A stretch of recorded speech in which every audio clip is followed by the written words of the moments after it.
Oh hey, didn't see you there. Welcome to my show. This is Breaking Brad. So today in the lesson, what we're going to be doing is going to be making a solution of our little blue magic right here, copper 2 chlorine. It's going to be a lot of fun. Today I have my student with me. We got good old Faith over here. She's going to be my little lab assistant.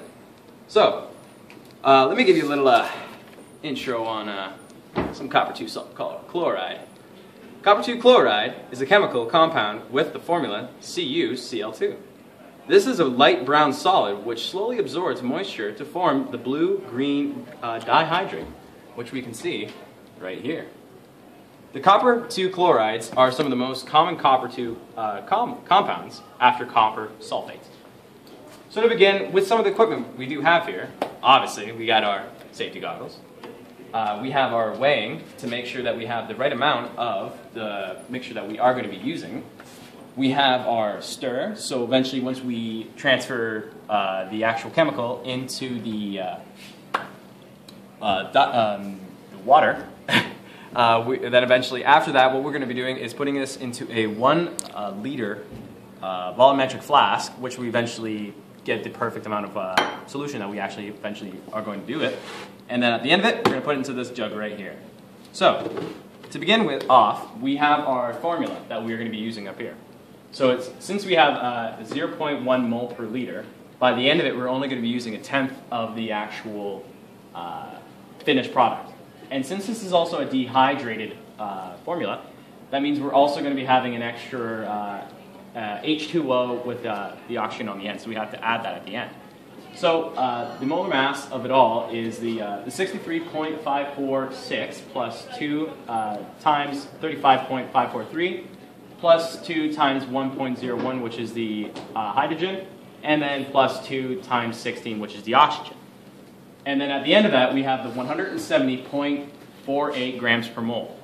But since we can't be using that, since we're not using a full mole, we also use the 1/10 of that, so we come up with an end result of 17.04 grams per mole. And that gives us this lovely little guy we have right here. So once after we're done that, what we'll be doing is we'll be mixing it into a fine solution. So just pour this guy right in here. Ooh, pretty.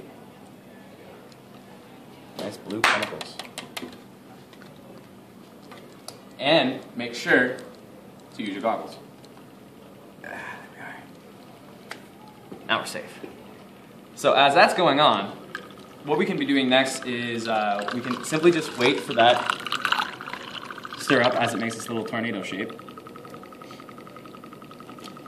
Once this is fully mixed, we are able to start actually getting the mixture ready. We can pause right there. Action. Proper attire as doing this lab is example. Your goggles here, your hair is up in a bun or a ponytail, and a lab coat, no loose clothing or long sleeves. Go. Welcome back to Breaking Brad. So now what we've done, we waited over a few minutes for the solution itself to finally properly mix. So once we were done doing that, what we were able to do is to take the fully diluted solution and to put it inside the volumetric flask. Apologies. One thing we did forget to do is also to use our little magnetic stick to get rid of this. After that, we're going to simply just put the solution in. Ooh. So we simply let that pour in. And what we're looking for here is we're looking to make the water level go up to right in here so the meniscus is level with the line itself. So keep going.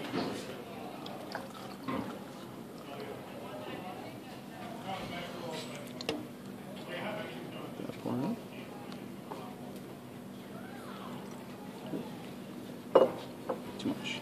So this is a good case too, even if you do go overboard, what you can simply do is just get a water dropper, which I'm going to do off screen, and you can simply just make it level again. So now since we've completed all those following steps, we are now with our finished solution. So now simply, to end it off, mix it all together.